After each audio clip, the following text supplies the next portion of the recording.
For the past couple months, I went back through Han Solo's Legends history prior to A New Hope to prepare for Solo, a Star Wars story.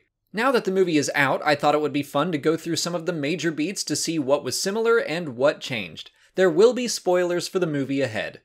In very broad strokes, the two versions are quite similar. Han grows up a criminal on Corellia working in a shady gang until he escapes and joins the Empire.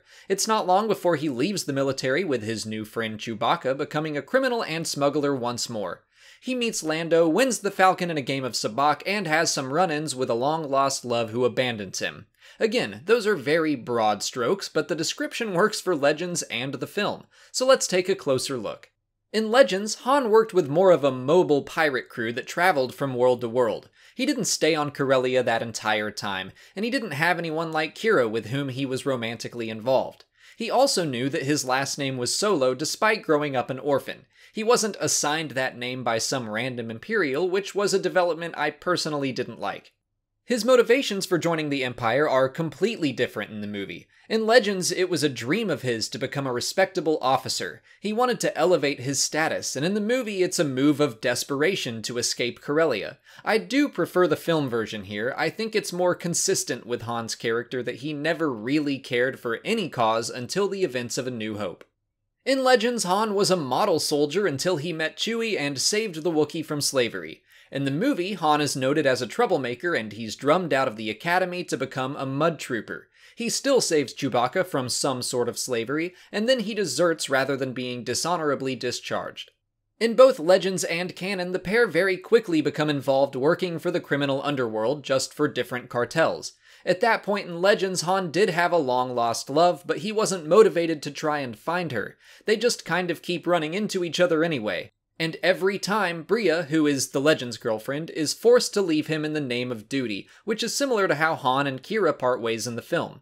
However, Bria's allegiance was more noble to the growing rebellion, and Qi'ra is apparently working for Maul. There is room for more story between Qi'ra and Han to be told, but so far I think the relationship between Han and Bria was stronger. That's kind of a given since it was told over the course of 3 books, but specifically the abandonment of Bria is shown to affect Han a lot more, especially the final time. We see him becoming less and less able to trust those around him thanks to that one relationship. I think they were going for something similar with Qi'ra leaving at the end of Solo, but we didn't really get to see much of a reaction from Han. It's hard to tell if it truly affected him. I wanted to make this video because I appreciate how many familiar beats there were between Han's Legends and new canon origin story. It made me very glad to have just read them. The movie felt like a condensed and simplified version of the trilogy by A.C. Crispin.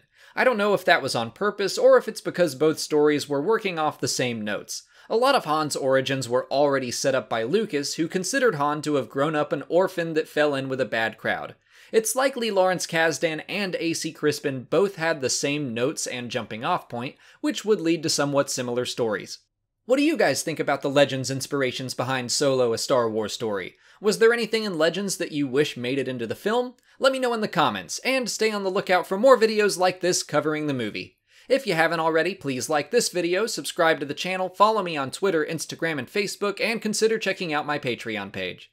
As always, thanks for watching, and may the Force be with you.